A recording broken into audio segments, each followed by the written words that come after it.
ये एनसीईआरटी का 9.1 का क्वेश्चन नंबर 7 है। यहाँ क्या कह रहा है? कह रहा है यदि cot थीटा बराबर 7/8 तो निम्न का मान बताइए। ठीक है, इंग्लिश में देखिए, if cot theta is equal to 7/8 find the value of the following. तो इनकी वैल्यू पता करनी है। तो पहले तो आप ये लिखिए कि cot theta is equal to 7/8 दिया गया है, और cot थीटा को हम लोग कहते क्या है? आधार बटे लंब। यानी कि बेस हमको कितना मिला? बेस मिला 7 और परपेंडिकुलर कितना मिला?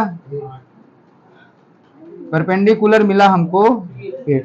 तो हमको हाइपोटेनस नहीं पता ना, तो हाइपोटेनस इज इक्वल टू क्या होता है? 7 का स्क्वायर प्लस 8 का स्क्वायर। तो H square is equal to 49 और प्लस कितना हो जाएगा? 64 और 9 4 13 और 6 और 4 10 और 1 11 और h इज इक्वल टू क्या हो जाएगा? अंडर रूट 113 आ गया कि नहीं? तो हाइपोटेनस, यानी कि अब अगर फिगर बनाओगे तो ड्रा कर लो a b और यहाँ पर क्या लिख सकते हो? c, और ये आपका क्या है? 90 डिग्री, और बेस कितना है? 7, और अगर इसको थीटा लिए हो तो, और अगर परपेंडिकुलर है तो 8, और ये कितना आया? 113 आया। ये आपका हाइपोटेनस हो गया कि नहीं? अब पहला क्वेश्चन सॉल्व करो। पहला आपसे क्या कहता है?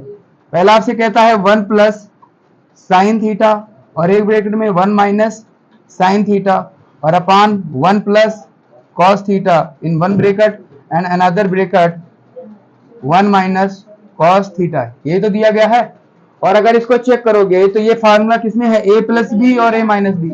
तो उसको हम लिख नहीं सकते हैं a square minus B square. तो ये हो गया कि नहीं? और अपान सेम ऐसे ये भी a प्लस बी और a माइनस बी, तो 1 स्क्वायर और कॉस स्क्वायर थीटा। तो यहां से आप निकाल लो किसकी? साइन थीटा की वैल्यू निकालो।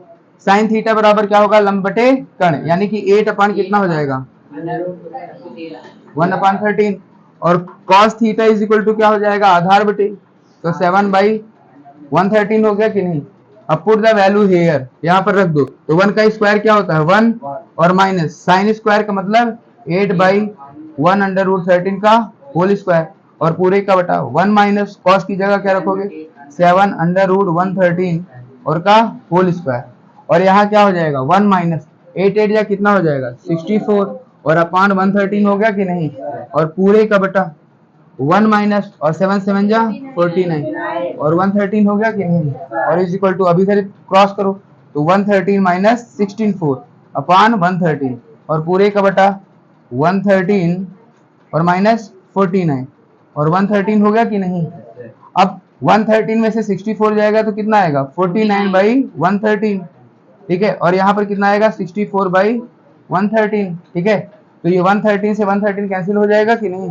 तो आपका कितना आ गया? 14/64। That is the finally answer. ठीक है, ये हो गया। समझ में आया? अब दूसरा समझिए। ये तो पहला क्वेश्चन हो गया। सेकंड आपसे क्या कह रहा है? कह रहा है कॉट स्क्वायर थीटा। क्या कह रहा है?